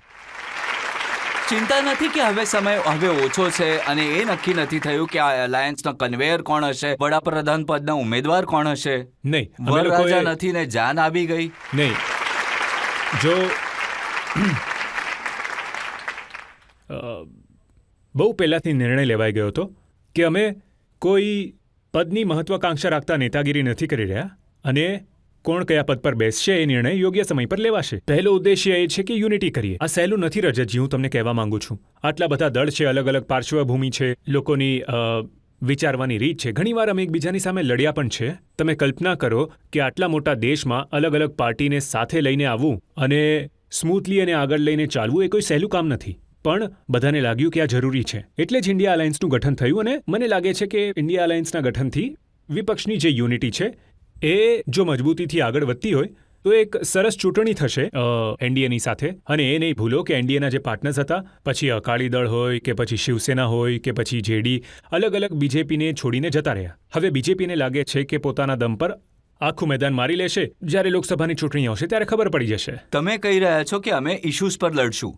હવે એક સૌથી મોટો ઇશ્યુ છે છેલ્લા 9 વર્ષથી જે રાહુલ ગાંધીના મગજમાં છે, એ છે અદાણી. એ કહે છે કે મોદીજીએ અદાણીજીને એરપોર્ટ્સ આપી દીધા, એમને જમીન આપી દીધી, એમને ફેવર કરી દીધી, એમને પોર્ટ્સ આપી દીધા. પણ કોંગ્રેસના મુખ્યમંત્રી રેવંત રેડ્ડી હમણાં જ તેલંગાણાના મુખ્યમંત્રી બન્યા અને બનતા જ પહેલું અગ્રીમેન્ટ એમણે અદાની સાથે સાઇન કર્યું, 12,400 કરોડનું. કોઈ પણ ઉદ્યોગપતિ હોય કે ઇન્ડસ્ટ્રીયલિસ્ટ હોય, જો એ કોઈ કોમ્પિટિશનમાં કે કોઈ બિડિંગમાં ક્યાંય ક્વોલિફાય કરતા હોય અને રાજ્યમાં ઇન્વેસ્ટ કરતા હોય, કોઈ પણ ગવર્મેન્ટ ઈચ્છે કે પૈસા આવે, નિવેશ થાય, રોજગાર મળે, ઉદ્યોગો બને, જે કોઈ ખરાબ વાત નથી. પણ જો તમે નિયમો અને કાયદાઓને નેવે મૂકીને એવો કોઈ રસ્તો કાઢી લો કે દેશના જેટલા મોટા હોય તે ખાણ, જમીન, વીજળીઘર, હવાઈ અડ્ડાઓ, પોર્ટ્સ, રેલવે બધું જ એકાદ બે લોકોને આપવા માંગતા હો, તો આ દેશની સંપત્તિ છે, એનું એક ટ્રાન્સપરન્ટ રીતે કામ થવું જોઈએ. અમારો સવાલ ફક્ત એટલો છે કે જો આવું કંઈ થઈ રહ્યું હોય જેમાં કોઈ શંકાને સ્થાન હોય તો મહેરબાની કરીને પારદર્શકતા લાવવી જોઈએ. ટ્રાન્સપરન્ટલી કામ થાય. સચિન, રાજસ્થાનમાં તમારી સરકાર હતી, જી હા. 25,000 કરોડ રૂપિયાનું ઇન્વેસ્ટમેન્ટ સાઇન કર્યું અશોક ગેહલોતની એમાં સરકારે. તમે તો એ સરકારનો એવું છે, ભાગ હતા. રજતજી, હું ત્યારે તમે હતો. કરો તો સારું. ના, એવું નથી. હું કહું છું 1 લાખ કરોડ ઇન્વેસ્ટ કરો, પણ કોમ્પિટિશનથી બિડિંગ કરો, તમે ક્વોલિફાય કરો, કાયદા નિયમોનું પાલન કરો, ઇન્વેસ્ટ કરો, કોઈને કોઈ વાંધો જ્યારે નથી. અદાણીજી આપકી અદાલતમાં હતા ત્યારે અમે પૂછ્યું તમને આ બધું મળ્યું. એમણે કહ્યું કે એક વસ્તુનો હિસાબ આપી શકું છું, મને બધું કોમ્પિટિટિવ બિડિંગથી જ મળ્યું છે, મેં કોઈ ફેવર નથી રજતજી, લીધી. તમે- પણ એમને લાગે છે કે ખબર નહીં રાહુલજીના પેટમાં ના શું ના, એવું દુખે છે. નથી. મને લાગે છે કે અમુક ઇન્સિડન્ટ્સ એવા બન્યા હતા જેમાં સ્પષ્ટીકરણ નહોતું થઈ શક્યું. અને જુઓ, આપણે બધા જાણીએ છીએ જે બિડિંગ પ્રોસેસ છે એને કેવી રીતે મેનેજ કરી શકાય છે. તો એમાં ક્યાંક જો તો શંકાને જ્યાં સ્થાન હોય કોંગ્રેસની તો- સરકાર હોય છે ત્યાં મેનેજ નથી થતું, જ્યાં બીજેપીની સરકાર હોય છે ત્યાં મેનેજ થાય ના, છે. આ તો આપણે વાત કરી રહ્યા છે રાષ્ટ્રીય લેવલની. આ ડબલ સ્ટેન્ડર્ડ ના હોઈ શકે. જો એમાં- તમે 9 વર્ષથી લગાતાર અંબાણી અદાણીને ગાળો આપો છો અને કોંગ્રેસની સરકારો એમને કોન્ટ્રાક્ટ પણ આપે છે. જો કોઈ ઇન્ડસ્ટ્રીયલ ગ્રુપે ટ્રાન્સપરન્ટલી કોઈ કામ કરવાની ઈચ્છા કરી, પછી એ ભલે ગમે તે સ્ટેટ હોય, કરવું જોઈએ. અને જો નોન ટ્રાન્સપરન્ટલી કરો પછી કોંગ્રેસની સરકાર જ કેમ ન હોય, એની પણ તપાસ થવી જોઈએ. મારું તો એટલું માનવું છે કે માપદંડ એક સરખા હોવા જોઈએ. જો કોઈને ક્યાંક શંકા હોય કે અહીંયા કોઈ ગડબડ છે કે પછી કોર્ટમાં કોઈ કેસ ચાલે છે કે પછી એવો કોઈ રિપોર્ટ આવ્યો છે જ્યાં આપણને લાગે છે ત્યાં ભૂલ થઈ છે, તો એ અઘરું સાચું થઈ નથી. રહ્યું છે તમારા માટે ડિફેન્ડ કરવું. બિલકુલ નહીં. ના જો જ્યારે અમે સરકારમાં હતા યુપીએમાં, તો રોજે રોજ આરોપ લાગતા હતા, ક્રોની કેપિટલિઝમ, આ થઈ રહ્યું છે, એ થઈ રહ્યું છે. આજે બીજેપી સરકારને 10 વર્ષ થઈ ગયા છે, કાંઈ સાબિત નથી કર્યું. 2G સ્કેમ, CAG સ્કેમ, ખબર નહીં કયા સ્કેમ કહેતા હતા, આજ સુધી કંઈ સામે નથી આવ્યું. અમારું કહેવું છે કે આટલું બધું બોલતા હતા, જો તમારા રાજમાં કોઈ સવાલ પૂછતું હોય તો મહેરબાની કરીને જવાબ આપો. હું કોઈને દોષી કરાર તો નથી આપતો. જજ તો તમે લોકો છો, હું તો ફક્ત સવાલ પૂછી શકું. વિપક્ષમાં રહીને જો વિપક્ષ સવાલ પણ ન પૂછે, હવે તમે સવાલ પૂછો તો 150 સાંસદોને તમે બહાર કાઢી મૂકો છો. સવાલ પૂછો તો તમે કહો છો તમે દેશદ્રોહી છો. સવાલ પૂછો તો કહે છે તમે આમ કર્યું, તમે તેમ કર્યું. જો કોઈ સવાલ આવતો હોય તો પાર્લામેન્ટમાં જો, કારણ કે તમે જો, હું આમાં વિવાદ નથી કરવા માંગતો, પણ જો સેબી ઇન્વેસ્ટિગેટ કરી રહ્યું હોય પછી કોઈએ કોર્ટમાં કંઈક નાખી દીધું હોય તો સરકારે ઓનેસ્ટલી પોતાનો જવાબ આપી દેવો જોઈએ. આમાં મામલો ખતમ થઈ જશે. પણ એને લટકાવવું, આમ કરવું, તેમ કરવું, એટલે વિવાદ ઊભો થાય છે. જનતા હવે સવાલ પૂછશે. કમલનાથજીએ બજરંગબલીની મૂર્તિ બનાવડાવી, સિદ્ધારામૈયાજીએ રામ મંદિર બનાવ્યું અને કેજરીવાલજી હનુમાન ચાલીસાના પાઠ કરાવે છે. શું રાહુલ ગાંધીજીને રામના નામથી કઈ તકલીફ છે? આ એક ધારણા બનાવવાની કોશિશ કરવામાં આવે છે કે કોઈને કોઈ વસ્તુથી તકલીફ છે. દરેક વ્યક્તિની પોતાની આસ્થા, પોતાનો ધર્મ, કોની પૂજા કરે છે એનો વ્યક્તિગત નિર્ણય છે. અમુક લોકો એના વખાણ વધુ કરે છે, અમુક લોકો ઓછા કરે છે. પણ હું નથી માનતો કે જો આવો આરોપ રાહુલજી પર કોઈ લગાડે છે તો એ સાચો નથી. લોકોને તકલીફ થાય છે જ્યારે તમારી અલાયન્સમાં સહયોગી દળ છે ડીએમકે, એના નેતા છે સ્ટાલિન, એમના દીકરા ઉદયનિધિ. એ કહે છે કે સનાતન ધર્મ ડેન્ગ્યુ અને મલેરિયા જેવા છે, આ બીમારીઓની જેમ જ સનાતન ધર્મને પણ ખતમ કરી નાખવો જોઈએ. જો કહ્યું હોય તો એમણે બહુ જ ખોટું કહ્યું છે. મેં જોયું છે એમનું સ્ટેટમેન્ટ, કારણ કે વાત સ્ટાલિનના દીકરાની નથી, વાત સ્ટાલિનના દીકરાની નથી, વાત ફક્ત સનાતન ધર્મની નથી. કોઈ પણ માણસ હોય, કોઈના પણ વિષયમાં, કોઈની આસ્થાના વિષયમાં, કોઈના પણ ધર્મ વિશે જો એ ખોટું બોલતો હોય તો હું એને બહુ જ ખોટું માનું છું, એને અસ્વીકાર્ય માનું છું. અને આ વાત કોઈ પણ કહી શકે છે અને જે પણ કહેશે એને હું ખોટું માનીશ. પછી અમારો અલાય હોય, વિરોધી હોય. જો કે હું તો એમ કહું છું કે જે લોકો રાજનીતિમાં છે, જે લોકો સંવિધાનના સમ ખાઈને પદ ગ્રહણ કરીને બેઠા છે, એમણે વધારે કેરફુલ હોવું જોઈએ. જો તમે મંત્રી હો સ્ટેટ ગવર્મેન્ટમાં અને તમે એવી વાત કરો છો તો બહુ ખોટું બોલી રહ્યા છો અને જવાબદાર લોકોએ આ પ્રકારની વાતો ન કરવી જોઈએ બિલકુલ પણ. અને આ વાત સાથે હું બિલકુલ સહમત નથી થતો. એમના હજી એક એમપી છે સુનિલ સેન્થિલ, પાર્લામેન્ટમાં રહી ચૂક્યા છે. એમણે રાજસ્થાનને, મધ્યપ્રદેશને, ઉત્તર પ્રદેશને કહ્યું કે આ ગૌમૂત્ર સ્ટેટ છે.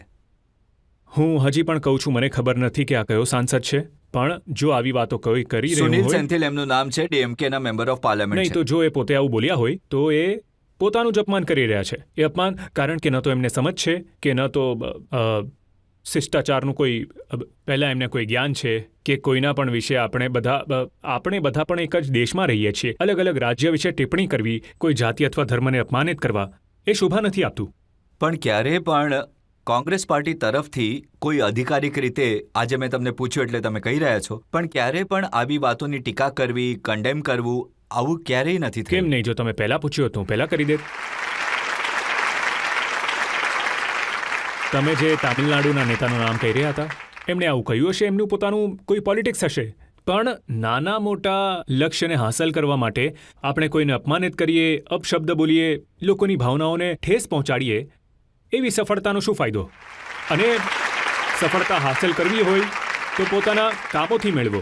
પણ હું તો કહું છું કે જો કોઈની વાવા કરીને સફળતા તમે મેળવી શકો, એ કોઈને નીચા દેખાડીને તમે ના મેળવી શકો. તમે માન સન્માન આપો, તમારી રેખા લાંબી ખેંચો, તમે મોટા દિલના બનો. તમારે જો ક્યારેક તમારાથી ભૂલ થાય તો એને સ્વીકાર કરી લેવી જોઈએ. અને હું તો કહું છું કે રજતજી પોતાની ભૂલોને માની શકે, બહુ જ વિરાટ દિલનો કહેવાય છે. અને રાજનીતિમાં તમારાથી ક્યારેક ભૂલ થાય પણ છે, પણ એટલું કલેજું હોવું જોઈએ તમારું કહેવાનું કે મારાથી ભૂલ થઈ છે. પણ આજકાલ હું જોઉં છું કોઈ માનવા તૈયાર જ નથી કે ભાઈ અમે સર્વગુણ સંપન્ન છીએ, અમે તો કાંઈ ખોટું કરી જ ન શકીએ, કાંઈ ખોટું બોલી જ ન શકીએ. આવી રીતે ન થાય. આ વાત તમે સારી કરી. સર, માહોલ બહુ સિરિયસ થઈ ગયો પૂછો. છે, એટલે હું તમને થોડો લાઇટ ક્વેશ્ચન પૂછી હા લઉં હા બિલકુલ. કે આજકાલ અમે સાંભળ્યું છે કે તમે સિંગલ છો, તો તમારું આ વિશે શું કહેવું છે?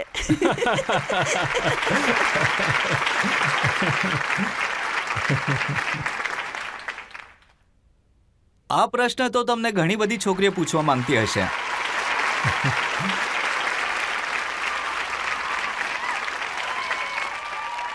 ના, તમે બરાબર સાંભળ્યું છે. આપણે હજી એક બ્રેક લઈશું અને બ્રેક પછી આપકી અદાલતમાં સચિન પાયલટ પર આરોપ અને સવાલોનો વધુ એક દોર. તમે ક્યારેય રાહુલ ગાંધી, પ્રિયંકા ગાંધી સાથે આ વિશે વાત કરી છે? હવે તમે કેટલી ખણખોદ કરશો એ મને કહી દો. તમે 1.5-2 વર્ષ થઈ ગયા, તમે ખેંચી જ રહ્યા છો વાતને. વાત ખેંચવાની નથી.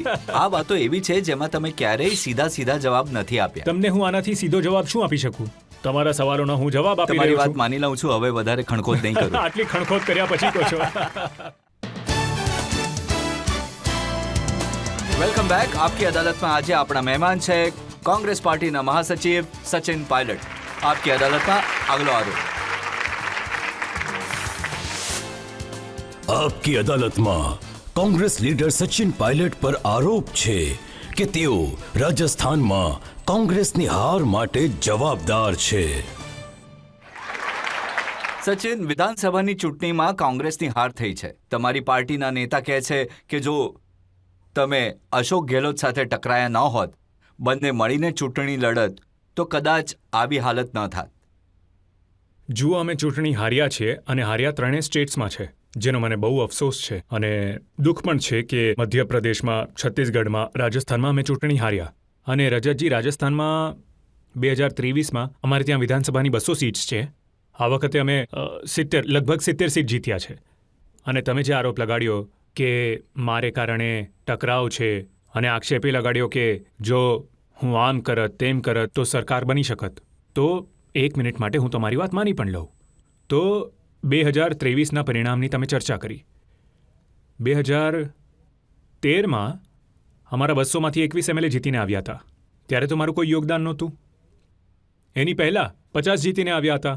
તો આ કહેવું બહુ સહેલું છે. અને જો અમે ચૂંટણી જીતી ગયા હોત તો તમે શું કહેત?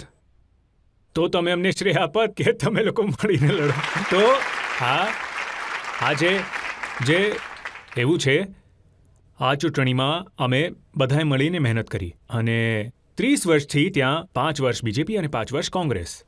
તો અમે વિચાર્યું કે આ પેટર્નને તોડવા માટે આપણે મહેનત કરવી જોઈએ અને અમારા થોડા ઇશ્યુ હતા એને હું એક્સેપ્ટ કરું છું. પછી અમે બેસીને વાત પણ કરી અને ખરગેજી, રાહુલજી અમે બધા બેઠા. પછી કહ્યું કે જે થઈ ગયું તે થઈ ગયું, આવનારી ચૂંટણીઓમાં સાથે લડીશું. અમે પૂરી મહેનત પણ કરી, પણ દુર્ભાગ્યવશ અમે પબ્લિકને કન્વિન્સ ન કરી શક્યા. પણ મારે તમને કહેવું છે કે ટકામાં અમારો વોટનો ભાગ છે એ ઓછો નથી થયો. અમારા લગભગ 40% વોટ છે અને આ વખતે ભાજપાથી અમારા 1.5% વોટ ઓછા આવ્યા છે. તો એવું નથી કે અમે લોકો ચૂંટણી પૂરી રીતે હારી ગયા છીએ, અમારો મનોબળ નીચે છે. હાર જીત થાય છે, 200માંથી 70 જીત્યા છે. અને તમને તમારી જાણકારી માટે કહી દઉં, ચૂંટણીઓ પૂરી થયા પછી સરકાર બીજેપીની બની ગઈ. 3 અઠવાડિયાની અંદર ત્યાં એક બાય ઇલેક્શન થયું, પેટા ચૂંટણી. એ પેટા ચૂંટણીમાં ભાજપના ઉમેદવાર હતા, એમને બીજેપીએ મંત્રી બનાવી દીધા. અને જ્યારે ચૂંટણીનું પરિણામ આવ્યું ત્યારે કોંગ્રેસ એ સીટ જીતી 12,000 વોટથી. તો પબ્લિકે 3 અઠવાડિયાની અંદર જ જનતાએ બતાવ્યું કે તમે કોઈને એ ઉમેદવાર એમએલએ બન્યા નહોતા પણ મંત્રી બનાવી દીધા એમને. છતાં પણ ચૂંટણી હારી ગયા. અમે લોકો ત્યાં કેમ્પેન કરીને આવ્યા હતા, બધા નેતા ગયા હતા. સચિનજી, આ કઈ આજની વાત નથી. જ્યારે અશોક ગેહલોતના દીકરા વૈભવ લોકસભાની ચૂંટણી હાર્યા હતા, એમણે પબ્લિકલી કહ્યું હતું સચિનને પૂછવું જોઈએ કે એ કેવી રીતે હાર્યો.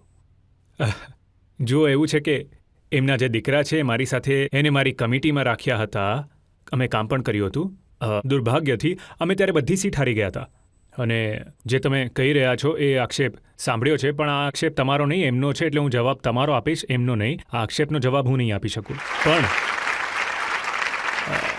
હવે હાર જીત તો થયા કરે છે, પણ મને લાગે છે કે એ વખતે એમણે જે કહ્યું એ મને પણ અટપટું લાગેલું, કારણ કે એ સીટ વખતે એમની તમને હતી. અટપટું લાગ્યું અને આ વખતે એમણે કહ્યું કે સચિન પાયલટ પાર્ટી સાથે બળવો કરીને અમિત શાહના ખોળામાં જઈને બેસી ગયા.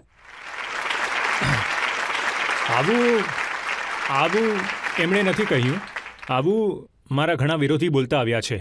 અને કારણ કે સિઝન પણ એવી છે કે ઘણા લોકો કોંગ્રેસ છોડીને ભાજપામાં જઈ રહ્યા છે, તો એમણે કહ્યું કે ચાલો આની ઉપર પણ આરોપ લગાડી લો.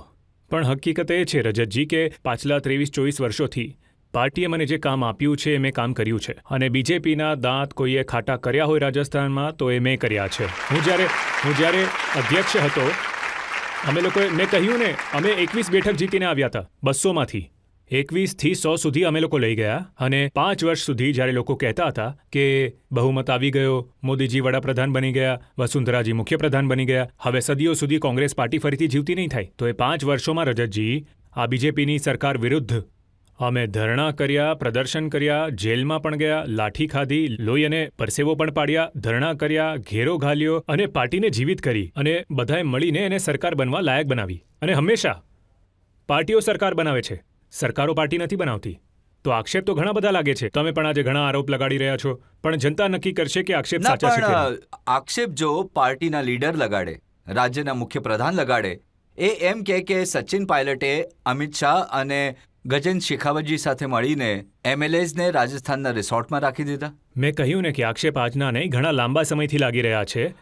હકીકત એ છે ના, પણ લઈ તો ગયા હતા તમે 18 એમએલએ. અમે લઈને નહોતા ગયા. અમે બધા મુદ્દાને લઈને દિલ્હી ગયા હતા નેતૃત્વ પરિવર્તન કરવા માટે. અને અમારી પાર્ટીએ અમારી વાત સાંભળી, પાર્ટીએ કમિટી બનાવી, એ વાતોને સાચી માની, એના ઉપર કાર્યવાહી કરી. અને તમે જે લોકોની વાત કરો છો એ લોકોને સરકારમાં પ્રધાન બનાવ્યા. અમે એમની પાસે કામ કરાવડાવ્યું. અને તમને અમે હટાવી લોકોએ દીધા. હું નહોતો બનવા માંગતો. મેં એ જ તો કહ્યું ને, પદનો જો આટલો જ મોહ અને પ્રેમ હોત તો બહુ પહેલાં લઈ લેત. પણ અમુક ઇશ્યુઝને કારણે અમે સ્ટેન્ડ લીધું હતું. આજે પણ એ ઇશ્યુ પર કાયમ છું. અમારી સરકાર હતી, મને લાગ્યું અમુક ઇશ્યુઝ છે જેના પર આપણે હજી કાર્યવાહી કરવી જોઈએ. યુવાનોના ઇશ્યુઝ છે, પેપર લીકના ઇશ્યુઝ છે, જોબ્સના ઇશ્યુઝ છે. અને અમારી સરકારે જો કાર્યકર્તાઓની સાથે મને લાગ્યું કે જો અમે એમને હજી પ્રોત્સાહન આપીએ અને માન સન્માનથી રાખીએ તો બની શકે કે હજી સારા પરિણામ આવે. સચિનજી, તમે કેવી રીતે ભૂલી શકશો કે મુખ્યમંત્રી અશોક ગેહલોતે કહ્યું કે આ તો નકામો છે, નાલાયક છે, સચિન પાયલટ કોઈ કામ નથી કરી શકતો. તમે બોલ્યા કે એમણે શું કહ્યું, પણ તમે એ વાત પર ધ્યાન આપ્યું કે હું કાંઈ નથી બોલ્યો. મેં મારા મોઢામાંથી આજ સુધી કોઈના પણ વિશે એવા શબ્દોનો પ્રયોગ નથી કર્યો જેને હું યોગ્ય નથી માનતો. હવે કોઈ બીજાએ શું કહ્યું નથી કહ્યું એ તમે એમને પૂછી શકો છો, પણ આ બધી વાતો જૂની થઈ ગઈ છે. હવે જે રાત વીતી ગઈ, વાત ગઈ, એને છોડી દેવી જોઈએ, આગળ વધવું જોઈએ. જૂની વાતો કેવી રીતે છોડી દઈએ? એમણે કહ્યું કે વસુંધરા રાજેએ મારી સરકાર બચાવી, અને તમે તો કહેતા હતા કે એમની લીડર સોનિયાજી નહીં વસુંધરા છે. એ વખતે ચર્ચા થતી હતી અને એવી કંઈક ઘટનાઓ સામે આવી હતી કે એ વાત મેં કહી હતી. એટલે મેં કહ્યું કે એમણે ઘણું બધું કહ્યું હતું, હું પણ ઘણું બધું બોલ્યો હતો.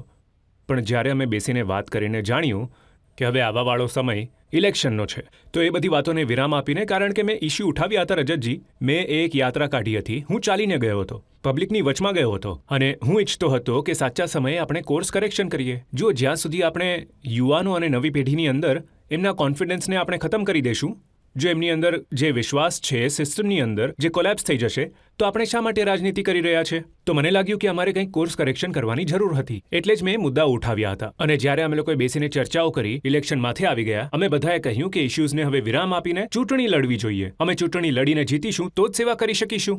એટલે જ અમે સાથે મળીને ચૂંટણી લડ્યા. અને એટલે જ મેં કહ્યું, અમે 200માંથી 70 MLA જીતીને આવ્યા. વખતે ગયા વખતે ફક્ત 21 જીત્યા હતા. તો અમે લોકોએ મહેનત કરી એટલે આ પરિણામ પણ એ આવ્યું ને. 70 MLA માં એક સચિન પાયલટ પણ છે જે જીત્યો છે, જેમના વિશે મુખ્યમંત્રીએ કહ્યું હતું કે એ દેશદ્રોહી છે. તમારી વિરુદ્ધ કેસ બનાવ્યો હતો. મને લાગે છે તમારે અલગ અદાલત બનાવવી પડશે, એમને બોલાવીને પૂછવું પડશે કે એમણે શું કહ્યું ને શું નથી કહ્યું. પણ આ રાજદ્રોહનો મુકદ્દમો, આ કાર્યવાહી, આ બધો જે ઘટનાક્રમ થયો, એના કેટલાક કારણ તો હશે ને. એમ જ તો કોઈ બેવફા ન થાય ને, કંઈક તો વાત બની હશે ને. તો આ બધા પ્રકરણ સામે આવ્યા હતા. એટલે જ અમે બધા અમારા સાથીઓ દિલ્હી આવ્યા હતા. અમે અમારી વાત મૂકી અને એ વખતે લાંબી ચર્ચા પણ થઈ હતી. આજે આ દુનિયામાં નથી સ્વર્ગીય અહેમદ પટેલજી. એ બધા સાથે ચર્ચા કરીને અમે ઇશ્યુઝના સમાધાન કાઢવાની કોશિશ કરી હતી, પછી આગળ વધ્યા હતા. એ પણ સાચું છે કે તમારી પોતાની પાર્ટીના મુખ્યમંત્રીએ તમને સર્વેલન્સમાં રાખી દીધા હતા, તમારી મૂવમેન્ટ ટ્રેક થતી હતી, ફોન ટેપ થતા હતા. હા, મેં છાપામાં વાંચ્યું છે, પણ મારી પાસે આ વાતનું પ્રમાણ નથી. છાપામાં શું વાંચ્યું? OSD લોકેશ શર્માએ એમણે કહ્યું છે, રેકોર્ડ પર કહ્યું છે. સવાલ શું છે તમારો? એ જરા એ જ કહેશો? કે તમને ખબર હતી કે તમારો ફોન ટેપ થઈ રહ્યો છે, સર્વેલન્સ થઈ રહ્યું છે?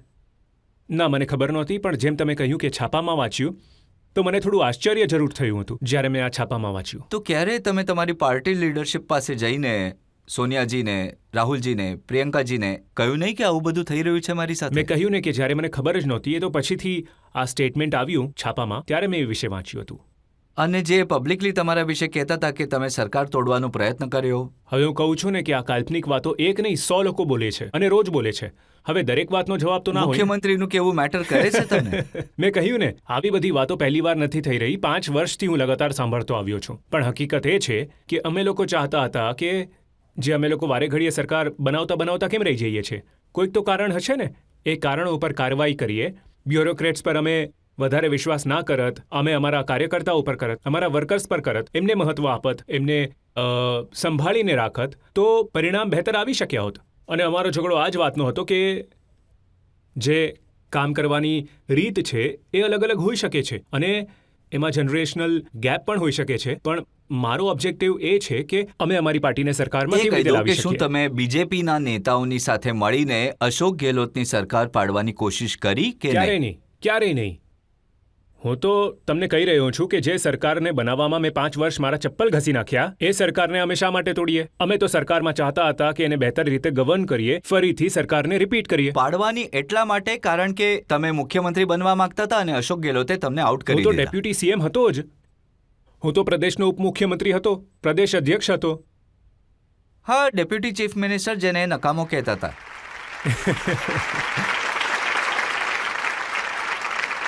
મેં તો કહ્યું રજતજી, હું જે બોલ્યો છું એ વિશે તમે સવાલ પૂછી શકો છો, પણ બીજું કોઈ શું કહે છે એ વિશે હું જવાબ કેવી રીતે આપું? ના, તમે પણ ઘણી બધી વાતો કહી. તમે પણ સમયે કહ્યું કે હું વસુંધરા રાજેની વિરુદ્ધ ઇન્ક્વાયરી કરાવવા માંગુ છું, મુખ્યમંત્રી નથી કરાવી રહ્યા. હું તો એમની સરકારમાં જે ભ્રષ્ટાચાર થયો હતો એની તપાસ કરવાની માંગ કરી રહ્યો હતો. અને આ અમારા મેનિફેસ્ટોમાં લખ્યું હતું. અમે અમારા મનથી કહ્યું હતું કે તપાસ થવી જોઈએ. પણ જે ગતિથી અને જે તીવ્રતાથી તપાસ થવી જોઈતી હતી એ વખતે એ નહોતી થઈ. તમે પેપર લીકની તપાસ માટે પણ આંદોલન કર્યું હતું. મેં તો કહ્યું ને ભાઈ, જો હું નવયુવાનોની વાત નહીં મૂકું અને મને લાગતું હશે કે કંઈક ખોટું થાય છે, એમાં અવાજ નહીં ઉઠાવું, તો મારી આત્મા સાથ નહીં આપે. એટલે મેં વાત કહી તો હતી. તમારી વાત સાંભળવામાં ન આવી. એના પર કાર્યવાહી થઈ હતી, પણ એના પછી તરત જ ચૂંટણી આવી ગઈ, એટલે એની તપાસ પૂરી ન થઈ શકી. જનતામાંથી લોકો સવાલ પૂછવા માંગે છે. સર મારો તમને સવાલ એ છે કે તમે જે પેપર લીકનો મુદ્દો તમે જોરથી ઉઠાવ્યો હતો એ વખતે થયું તો કાંઈ નહીં, અને જે પ્રદેશના યુવાનો હતા એ આમ જ નારાજ થઈ ગયા હતા, તો એના વિશે શું કહેવું છે? ના, કાર્યવાહી થઈ હતી. એ તપાસ માટે ટીમ બની હતી. સ્પેશિયલ ઇન્વેસ્ટિગેશન ટીમ એની તપાસ કરી રહી હતી અને કેટલાક લોકોને પકડ્યા હતા. મારું એમ કહેવું હતું કે જે નાના મોટા દલાલો છે એમને પકડવાને બદલે આપણે એ લોકો સુધી પહોંચીએ જે બની શકે કે આખા ષડયંત્રના માસ્ટરમાઇન્ડ હોય, પછી અધિકારીઓ હોય કે પ્રભાવશાળી લોકો હોય, ત્યાં સુધી એ તપાસ પહોંચવી જોઈતી હતી. આ મારી માંગણી હતી. હવે જે નવી સરકાર બની છે એની સામે તમે માંગણી મૂકશો. હવે તો તમે વિરોધ પક્ષમાં છો કે પેપર લીકની તપાસ થવી ચાલી જોઈએ. રહી છે. જે ના, ના, લોકો પણ તપાસ ચાલી involve રહી હતા. છે. પણ હું તો કહું છું કે આની જડ સુધી પહોંચવું જોઈએ અને લોકોની અંદર વિશ્વાસ પેદા થવો જોઈએ કે અમારી એક્ઝામમાં પેપર લીક નહીં થાય. આપણે ત્યાં આજે એક ધારણા બની જાય છે કે નવયુવાનોની અંદર કે એમને ન્યાય નથી મળી શકતો. એ બહુ જ ફ્રસ્ટ્રેટિંગ હોય છે અને એ ધારણાને ખતમ કરવી પડશે. પણ આ જે નવી સરકાર બની છે એ કાર્યવાહી કરે અને સખત કાર્યવાહી કરે, પણ બદલાની ભાવના સાથે ન કરે કે ફક્ત જુઓ, તમારી કોંગ્રેસને ટ્રેપ વાતોથી કરવા સતત માટે. એ લાગી રહ્યું છે કે જેમ અશોક ગેહલોત અમુક લોકોને બચાવવાની કોશિશ કરી રહ્યા હતા અને તમે એમના વિશે વારંવાર કહી રહ્યા હતા. ના, કોઈ સાથે મારો વ્યક્તિગત તો કોઈ ઝઘડો હતો જ નહીં અને મેં કહ્યું કે તપાસ થઈ રહી હતી. અમુક લોકોને પકડી પણ લીધા હતા, પણ હું ઈચ્છતો હતો કે જે લોકો બહુ Big fish છે, big fish પકડાવા છે, જોઈએ. એમને પણ પકડવા જોઈએ. આપણે ઘણી ચર્ચા કરી છે તમારા ઉપર આક્ષેપ લાગેલો બળવો પોકારવાનો, પણ જ્યારે મામલો સેટલ થઈ ગયો, પાર્ટી હાઈકમાન્ડ અશોક ગેહલોતને દિલ્હી લાવવા માંગતા હતા, રાષ્ટ્રીય અધ્યક્ષ બનાવવા માંગતા હતા. ખરગેજી ગયા, માખનજી ગયા, પણ એમએલએસને મળવા ન દીધા એ લોકોએ. એ વખતે તમે શું કરી રહ્યા હતા? એ વખતે એમએલએઝની મીટિંગ રાખી હતી, પણ વિધાયકો ના પહોંચ્યા અને આના વિશે પોતે અશોક ગેહલોતજીએ માફી માંગી હતી સોનિયા ગાંધીજીની કે મીટિંગ ન થઈ શકી હતી. એ કદાચ પહેલી વાર થયું હશે કે કોંગ્રેસ વિધાયકોની મીટિંગ ન થઈ શકી, તો એ વિશે એમણે અફસોસ પણ જાહેર કરેલો, માફી માંગી હતી, પબ્લિકલી માંગી હતી. તો એમણે સમજાવ્યા હતા કોંગ્રેસ મિસિસ ગાંધીને એ વખતે શું થયું ન થયું, પણ એ બહુ દુર્ભાગ્યપૂર્ણ હતું કે અમારી એમએલએની મીટિંગ ન થઈ શકી એ સમયે. તમારા જે સપોર્ટર્સ એમએલએ હતા એ પણ નહોતા પહોંચ્યા એ મીટિંગમાં? આમાં એવું છે કે કોઈ તારું મારું નહોતું. એ તો કોંગ્રેસ પાર્ટીની મીટિંગ હતી અને બધાએ ભેગા મીટિંગમાં આવવાનું હતું. તો અમુક લોકો, અમુક વિધાયક, અમુક મંત્રીઓ મીટિંગમાં નહોતા આવી શક્યા, એટલે મીટિંગ ન થઈ શકી અને બંને ઓબ્ઝર્વર્સ મીટિંગ કર્યા વગર પાછા આવી ગયા. એમનો રિપોર્ટ પણ આપ્યો હતો. પછી એમને દિલ્હી બોલાવ્યા, મુખ્ય પ્રધાનજીને વાત કરી, એમણે પોતાનું સ્પષ્ટીકરણ આપ્યું હશે સોનિયાજીને અને ખરગેજીને. ત્યારે સોનિયા ગાંધીજી હતા કોંગ્રેસના પ્રેસિડેન્ટ. તો બહુ દુર્ભાગ્યપૂર્ણ હતું કે અમારી મીટિંગ જ ન થઈ શકી. જો મીટિંગ થાત અને શું નિર્ણય આવત એ પછીની વાત હતી, પણ મીટિંગ જ ન થઈ શકી એ બહુ ખોટું થયું. મેં અશોક ગેહલોતના ઇન્ટરવ્યૂ જોયા છે. એમાં એ કહેતા હતા કે એ મીટિંગ પહેલા એ ચર્ચા શરૂ થઈ ગઈ હતી કે એમએલએ સચિન પાયલટને મુખ્યમંત્રી બનાવવા માંગે છે. કોંગ્રેસ હાઈકમાન્ડ પણ સચિન પાયલટને મુખ્યમંત્રી બનાવવા માંગે છે. પણ જે માણસને કારણે અમારા એમએલએસ ઘણા દિવસો સુધી રિસોર્ટમાં કેદ રહ્યા, એને કેવી રીતે મુખ્યમંત્રી બનાવાય? હવે એ તો બહુ જૂની વાતો થઈ ગઈ, પણ જો મીટિંગ ત્યારે થઈ જાત તો ખબર પડી જાત ને કે શું થાત ને શું નહીં. પણ મીટિંગ જ ના થઈ. મીટિંગ થાત તો શું થઈ જાય? તો વિધાયકોનો જે પણ નિર્ણય હોય એ સામે આવી જાત. પણ મીટિંગ જ ન થવી એને હું ખોટું માનું છું. અમે ત્યાં જ બેઠા હતા પણ મીટિંગ ન થઈ શકી. તો શું આ અચરજની વાત નથી કે મુખ્યમંત્રીએ એમએલએસની મીટિંગ ન થવા દીધી અને પછી માફી પણ માંગી લીધી, એ પછી પણ એમને જ મુખ્યમંત્રીના પદે રહેવા દીધા? આ નિર્ણય તો પાર્ટીનો જ છે ને. પાર્ટીને લાગ્યું કે જે અમે નિર્ણય લઈ લીધો છે એના પર કન્ટિન્યુ કરવું છે, આપણે કોઈ ચેન્જ નથી કરવો, તો અમે બધાએ પાર્ટીની વાત માની, જે નિર્ણય લીધો. તમે ક્યારેય રાહુલ ગાંધી, પ્રિયંકા ગાંધી સાથે આ વિશે વાત કરી છે? તમે આ વાતની કેટલી ખણખોદ કરવાના છો એ મને કહી દો. 1.5-2 વર્ષ થઈ ગયા તમે આ જ વાતને ખેંચ્યા કરો છો. બધી વાત થઈ હતી. શરૂઆતમાં જ મેં તમને કહ્યું એક લાઇનમાં, એ વિધાયકોની મીટિંગ નહોતી થઈ, એ બહુ ખોટું થયું હતું, દુર્ભાગ્યપૂર્ણ હતું અને એ વિશે મુખ્ય પ્રધાને માફી માંગી લીધી. વાત ખતમ થઈ ગઈ. પછી અમે આગળ વધી ગયા, ચૂંટણી આવી ગઈ. ખણખોદ કરવાની વાત નથી. આ એ બધી વાતો છે જેના પર તમે સીધો જવાબ ક્યારેય નથી આપ્યો. તમને હું વધુ સીધો જવાબ શું આપી શકું? તમે મને પૂછો છો, હું એનો જવાબ તમારી આપું વાત છું. માની લઉં છું, હું વધારે ખણખોદ નહીં કરું. આટલું બધું ખણખોદ કર્યા પછી કહો છો. હજી એક બ્રેક લઈશું અને બ્રેક પછી આપકી અદાલતમાં સચિન પાયલટ પર આક્ષેપો અને સવાલોનો હજુ એક દોર.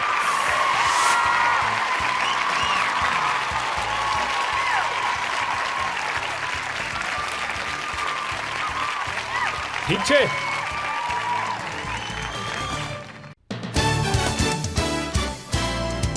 વેલકમ બેક આપકી અદાલતમાં આજે અમે કેસ ચલાવી રહ્યા છીએ કોંગ્રેસ પાર્ટીના મહાસચિવ સચિન પાયલટ પર. આપકી અદાલતમાં આગલો આક્ષેપ.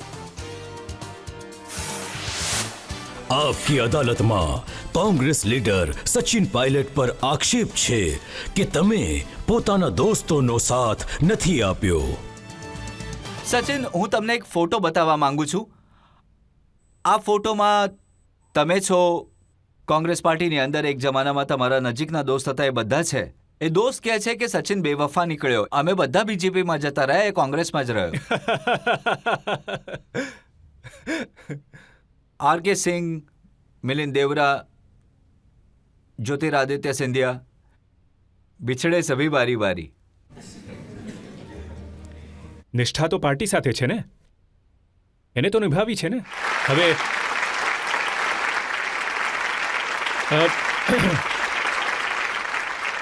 બીજું, દરેક વ્યક્તિ, કોઈનો દોસ્ત હોય, કોઈનો ભાઈ હોય, દરેક માણસને એ છૂટ છે કે એ કઈ વિચારધારામાં કામ કરવા માંગે છે, કયા દળને જોઈન કરવા માંગે છે. તો આવા સેંકડો ઉદાહરણો છે.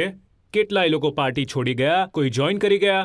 આ વ્યક્તિગત નિર્ણય હોય છે અને સમય બતાવશે કે કોનો કયો નિર્ણય સાચો કે ખોટો હતો. કારણ કે અંતિમ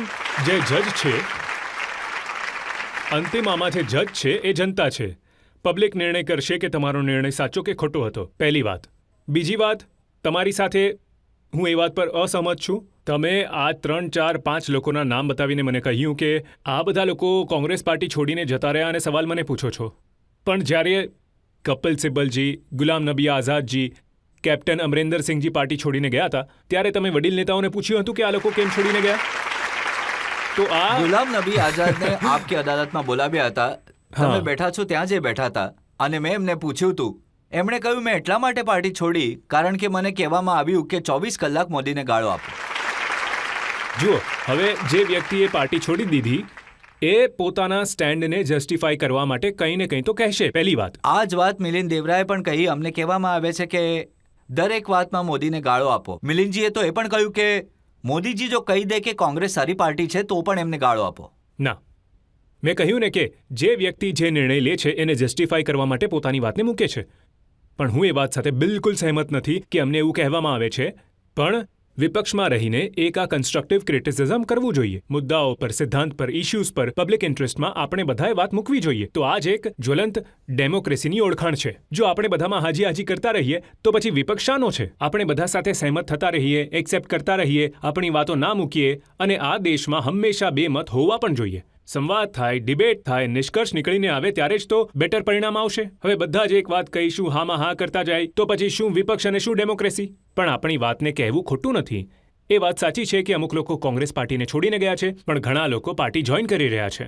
અલગ અલગ લોકોને અલગ અલગ સમયે પોતાની સગવડ પ્રમાણે નિર્ણય લેવાનો હક છે.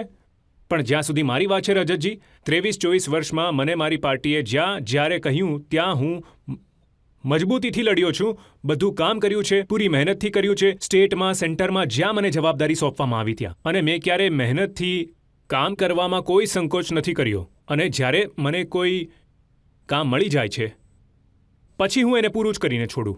અને પૂરી તાકાતથી કરું છું અને ક્યારે પાછળ વળીને નથી જોતો. કારણ કે હું માનું છું કે કર્મ જ પૂજા છે. જો તમે કર્મ કરશો. અને બીજી વાત રજતજી, તમે કહ્યું કે આ પદ નથી મળ્યું. કોઈ મહેનત પાણીમાં નથી જતી, કોઈ મહેનત વેસ્ટ નથી થતી. તમે મહેનત કરશો તો પબ્લિક બધું જોયા કરે છે. એટલે જ અમે લોકો જે દિશામાં નીકળ્યા છે એમાં અમારે સંઘર્ષ કરવાનો છે. ચૂંટણી આવે છે, વિપક્ષમાં અમે 10 વર્ષોથી છે. પણ એવું નથી કે અમે 1 કે 2 ચૂંટણી હારી ગયા તો એનાથી અમારું ફ્યુચર ડિટર્મિન થવાનું છે. સમય બદલાતો રહે છે અને જનતા સમજદાર માનું છું છે. કે તમને જે પણ જવાબદારી મળી, તમને પાર્લામેન્ટના મેમ્બર બનાવ્યા, તમને કેન્દ્રીય સરકારમાં મંત્રી બનાવ્યા, રાજસ્થાનમાં ડેપ્યુટી ચીફ મિનિસ્ટર બનાવ્યા કે પછી 7 વર્ષ સ્ટેટ પ્રેસિડેન્ટ રહ્યા, તમે બધી જગ્યાએ મહેનત કરી છે, સારું કામ કર્યું છે, પાર્ટી માટે ડિલિવર કર્યું છે. એટલે જ લોકો પૂછે છે કે તમારા બાકી જે સાથી હતા એ કેમ એક એક કરીને છોડી ગયા? પછી એ મિલિંદ દેવરા હોય કે પછી જ્યોતિરાદિત્ય સિંધિયા હોય કે પછી જીતેન પ્રસાદ હોય, આરપીએન સિંઘ હોય, આ બધા યંગ લીડર હતા જેમને પાર્ટીએ જવાબદારી સોંપી હતી. કોઈ તો કારણ હશે. જો કોઈને કોઈ ડિસસેટિસ્ફેક્શન હશે, કોઈ અસહમતિ હશે, કદાચ અનકમ્ફર્ટેબલ હશે, બની શકે એમને લાગતું હશે એમની રાજનીતિ કરિયર આ દિશામાંની પેલી દિશામાં છે. આ વ્યક્તિગત નિર્ણય છે, પણ ફક્ત 5 લોકો સુધી સીમિત કેમ રહીએ આપણે? ઘણા લોકો એવા છે જે કોંગ્રેસ પાર્ટીને જોઈન કરી રહ્યા છે. અલગ અલગ પાર્ટીથી અલગ અલગ લોકો કોંગ્રેસ પાર્ટીને જોઈન કરે છે. તો આ બધું ચૂંટણી પહેલા ચાલતું રહે છે. આવું જવું એમાં બહુ વધારે જો હું જેમ ચૂંટણીનો પેલું નહીં સમય કરું. હોય છે, જેમ પંજાબમાં ચૂંટણી હતી, અમરિન્દરસિંહ મુખ્યમંત્રી હતા, અધવચ્ચે એમને ઘોડા પરથી ઉતારી દીધા અને જે સિદ્ધુજીને બનાવ્યા એ આજકાલ બળવો પુકારી રહ્યા છે. એ તો જુઓ, એવું છે કે રાજનીતિમાં ક્યારે પણ કોઈ ગેરંટી નથી કે ભવિષ્યમાં શું થશે. વર્તમાનમાં જે યોગ્ય હોય એ કરવું જોઈએ અને દરેક વ્યક્તિ અલગ હોય છે. તમે કોઈ એક વ્યક્તિ પ્રમાણે બીજાઓનું આકલન ન કરી શકો. દરેક માણસની પોતાની સ્ટાઇલ હોય છે, એની કામ કરવાની અલગ રીત હોય છે. તો જેને જે નિર્ણય લેવો હોય તે લે. હું મારો નિર્ણય લઉં છું અને હું એની પર કામ કરું છું. તમને નથી લાગતું કે રણનીતિના સંદર્ભમાં ઘણી વખત ભૂલો થઈ? હવે મધ્યપ્રદેશની ચૂંટણીની હાર માટે બધા કમલનાથ પર દોષ નાખે છે. એમણે બધું કેમ્પેન ચલાવ્યું, પોતાના હિસાબથી કેમ્પેન કર્યું, કોઈને હાથ લગાડવા ના દીધો, આ કારણે હાર્યા. જુઓ, હારવાના ઘણા કારણો છે, એની ચર્ચા આપણે કરી ચૂક્યા છે, પણ હું નથી માનતો કે કોઈ એક વ્યક્તિ ચૂંટણી હરાવી શકે છે કે જીતાડી શકે છે. આટલી મોટી પાર્ટી છે, આટલા બધા નેતા છે, સામૂહિક નેતૃત્વ હોય છે. મળીને લડીએ. જો જીત થશે તો બધાની થશે, હાર થશે તો બધાની થશે. એક જયવીર શેરગિલ એ પણ પાર્ટી છોડીને ગયા છે. એમણે કહ્યું કે અમારો પ્રોબ્લેમ કોંગ્રેસમાં જ્યાં સુધી હતા ત્યાં સુધી અમારો જનરલ હતો. રાહુલ ગાંધી એવો જનરલ છે જે પોતાની ફોજ પર ગોળી ખોટી ચલાવે વાત છે. છે. જુઓ, એવું છે કે રાહુલ ગાંધીજીએ કોઈ કાંઈ પણ કહે, મને ખબર છે, હું 20 વર્ષથી કામ કરું છું, એમણે હંમેશા જુવાન લોકોને મોકો આપ્યો છે.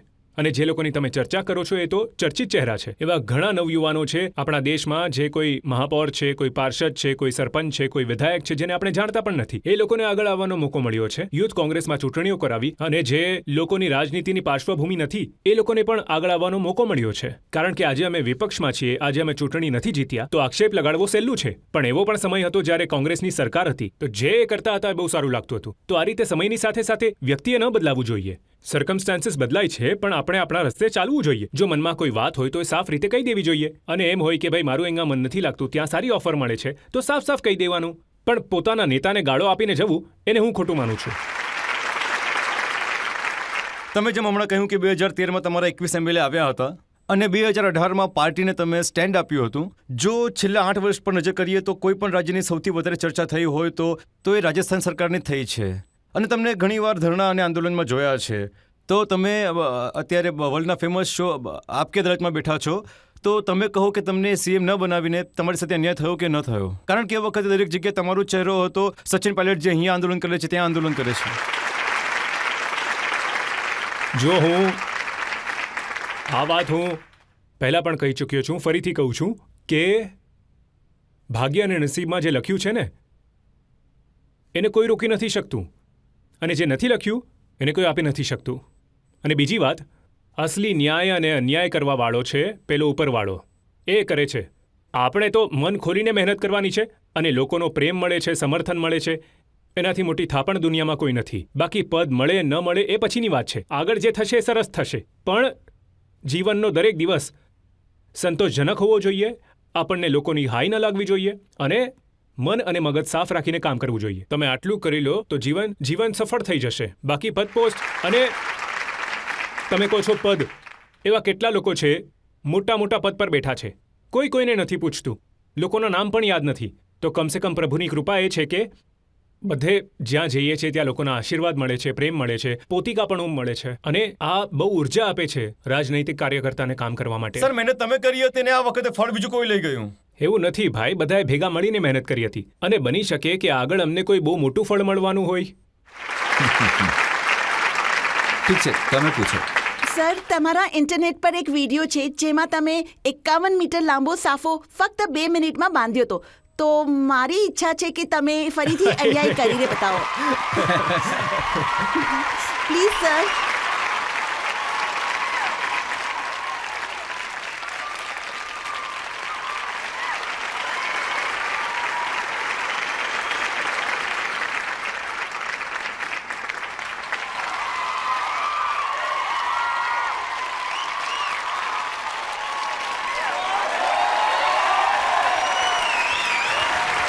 ઠીક છે.